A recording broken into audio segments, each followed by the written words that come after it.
Olá, galera do YouTube, sejam bem-vindos ao canal Sobre o Mundo. Estarei trazendo aqui um resumo sobre as eleições 2022, de acordo com o jornal R7, o que é fato sobre as relações de Lula e do PT com as ditaduras de esquerda. Como todo mundo sabe, o Lula tem umas relações assim com os ditadores da esquerda de outros países. Ex-presidente tinha relações próximas com Fidel Castro e defendeu a eleição de Maduro e Ortega mesmo com suspeitas de fraude. Então, como você pode ver, ele defendeu as eleições de Maduro e Ortega mesmo havendo suspeita de fraude, pessoal. Internacional do R7, 13 de outubro de 2022, atualizado em 13 de outubro de 2022. Então, foi no mês passado, tem pouco tempo. Resumindo a história, Lula tinha uma relação próxima com Fidel Castro e viajou várias vezes para Cuba. Então, pessoal, Fidel Castro, ele é o cara lá, presidente lá da Cuba, né? E o Lula, ele tinha uma relação próxima com ele e viajou várias vezes para Cuba.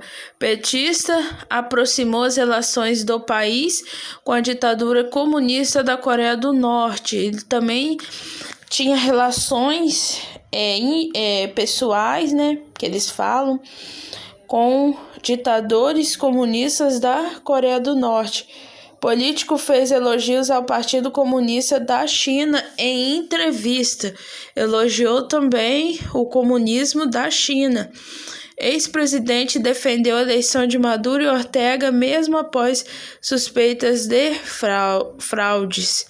Encontro entre o líder cubano Fidel Castro e o presidente Lula. O ex-presidente Luiz Inácio Lula da Silva demonstrou ter uma relação próxima a várias ditaduras de esquerda no mundo durante os 2 mandatos em que ocupou o Palácio do Planalto e depois deles. Lula conquistou a admiração e amizade de líderes de países da América Latina como Cuba, Venezuela e Nicarágua, e aproximou o Brasil de nações comunistas distantes geograficamente, como China e Coreia do Norte. Por ocasião da morte de Fidel Castro, Lula chamou o ditador cubano de irmão mais velho. O ditador cubano Fidel Castro morreu em 25 de novembro de 2016. Ele governou a ilha caribenha de 1959 após a Revolução Cubana até 2008, quando passou o poder ao irmão Raul Castro, por não ter mais saúde para ocupar o cargo. A morte de Fidel Castro ganhou repercussão mundial e políticos de diversos países prestaram suas homenagens ao cubano. Na época, o ex-presidente do Brasil chamou o ditador de companheiro insubstituível e comparou a morte do amigo com a perca de um irmão mais velho. Sinto sua morte como a perca de um irmão mais velho, de um companheiro insubstituível, do que jamais me esquecerei, disse Lula em um comunicado publicado em seu site oficial. Nas redes sociais, o político brasileiro compartilhou com seus seguidores um vídeo em que escreve na parede: "Viva Fidel". A ilha caribenha foi destino de 4 viagens oficiais de Lula no período em que foi presidente do Brasil. O político petista foi o mandatário brasileiro que mais fez viagens diplomáticas, com um total de 139 compromissos em outros países. Em 2021, Cuba enfrentou o maior levante da história desde a tomada do poder por Fidel Castro e seus aliados. No dia 11 de julho, a população ocupou as ruas das principais cidades da ilha para pedir democracia e melhores condições de vida, que é o que o comunismo traz, gente, o socialismo. Ele promete para você uma melhora de vida, né, condição de vida, mas na verdade o que você vê é a perca da democracia, dos seus direitos de cidadão, que é exatamente o que aconteceu em Cuba no dia 11 de julho de 2021. Ainda que a ação tenha sido duramente reprimida pelas forças armadas e pela polícia local, o que resultou em centenas de prisões, inclusive de menores de idade, Lula não condenou a repressão. Além de minimizar a mobilização, ele atribuiu a situação do país comunista ao embargo imposto pelos Estados Unidos.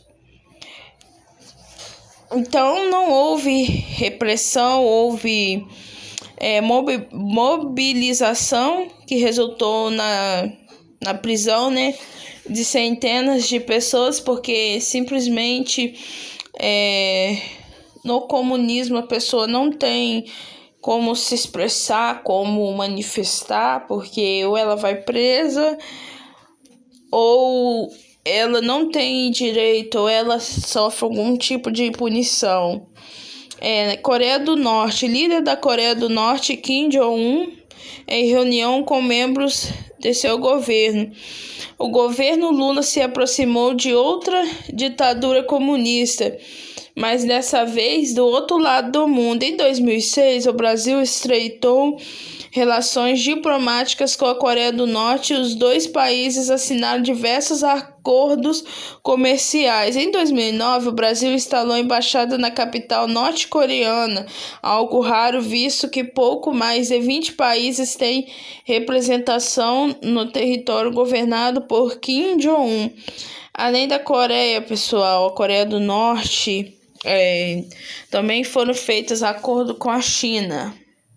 Outra ditadura comunista que contou com apoio e admiração do ex-presidente Lula foi a China. Em entrevista a jornalistas chineses, Lula disse que a ditadura comunista de mercado da China era um exemplo de que é possível cuidar da população por meio de um governo sério e com responsabilidade para com seu povo. Na mesma entrevista, Lula também fez elogios ao Partido Comunista Chinês. Quando foi questionado sobre o baixo desempenho econômico dos países membros do BRICS, Brasil, Rússia, Índia, China e África do Sul, em comparação com os resultados obtidos pelo governo chinês, o petista respondeu: a China tem um partido que é resultado da Revolução de 1949. A China tem poder, um Estado forte que toma decisões e que as pessoas cumprem, coisas que não temos no Brasil. Então, ele equipara os resultados obtidos pelo BRICS em comparação com os resultados do governo chinês, como se as pessoas elas não obedecessem, né, tomassem aqui as decisões, porque na opinião dos esquerdistas, o Estado forte toma decisões e as pessoas cumprem, e o que não acontece no Brasil, né, não acontecia. Venezuela. A Venezuela, país vizinho ao Brasil que passa por uma grave crise econômica e humanitária há anos, contou com o apoio de Lula e de seu partido. Os venezuelanos são governados por uma ditadura de esquerda que teve início com Hugo Chávez e que segue na mesma linha com Nicolás Maduro no poder. Quando Maduro venceu as eleições de 2003, o PT publicou nota em que saudava a vitória e dizia ter recebido a notícia com muita alegria, né? Nicolás Maduro venceu as eleições por 50,66% contra 49,7% de seu opositor, né? Como a gente pode ver, uma diferença mínima de porcentagem. Em 2019, quando o opositor Juan Guaidó declarou-se presidente interino da Venezuela, Gleisi Hoffmann defendeu Maduro e disse que ele havia sido eleito democraticamente. Além disso, criticou Bolsonaro e Trump por ter reconhecido Guaidó como presidente legítimo. Nicarágua. No ano passado, o PT divulgou uma nota saudando a vitória de Daniel Ortega, da Nicarágua, em uma eleição contestada e sem o reconhecimento da comunidade internacional. Dias depois, a nota foi retirada do ar, devido à censura na mídia. Eu acredito que seja isso que fez a nota ser retirada. O partido do ex-presidente classificou o resultado das urnas da Nicarágua, deu uma grande manifestação popular e democrática, em oposição às manifestações de outras autoridades internacionais. A publicação destacou o apoio da população a um projeto político que tem como principal objetivo a construção de um país socialmente justo e igualitário. É o que eu disse anteriormente. Eles querem infiltrar nas pessoas esse país social justo e igualitário, mas com algumas regras que tiram das pessoas o poder delas estarem se manifestando, e quem tem mais poder nesse caso é o Estado e não a população. Em uma entrevista, Lula comparou o período em que Angela Merkel comandou a Alemanha com a sequência de 4 mandatos de Ortega para justificar a vitória do esquerdista. Por que a Merkel pode ficar 16 anos no poder e o Daniel Ortega não? É uma pergunta que fica aí ao ar. Por que Merkel pode ficar 16 anos no poder, né? E o Daniel Ortega não, que é o que aconteceu. Ela ficou 16 anos no poder na Alemanha. Daniel Ortega, né? Ficou o tempo que ele ficou, entrou em 2010, e fica aí o questionamento, né? Porque as pessoas, elas não acreditam na ditadura, no comunismo, e por o Brasil ser um país democrático, não quer dizer que ele não possa ser tomado, né, por ditaduras repressivas. É o alerta que eu disse aqui. Não tem como as pessoas elas manifestarem as suas opiniões, pois elas são reprimidas pelo Estado, porque quem tem o poder é o Estado. Pessoal, eu gostaria de deixar os créditos aqui ao noticiasr7.com. Muito obrigado vocês que assistem, e fiquem aí com o vídeo. Espero que vocês tenham entendido sobre as relações do Lula e do PT com as ditaduras de esquerda. Assistam o vídeo até o final para que vocês possam obter mais conhecimento sobre essas relações e porquê dessas relações do PT com as ditaduras de esquerda. Eu acredito que o vídeo ele possa ter ficado um pouco longo, mas ele é um vídeo explicativo que pode ser visto várias vezes ao dia. Vocês podem estar pausando e reassistindo para que possa vir o entendimento. Muito obrigado, pessoal. Eu vou estar trazendo mais vídeos relacionados à política no Brasil.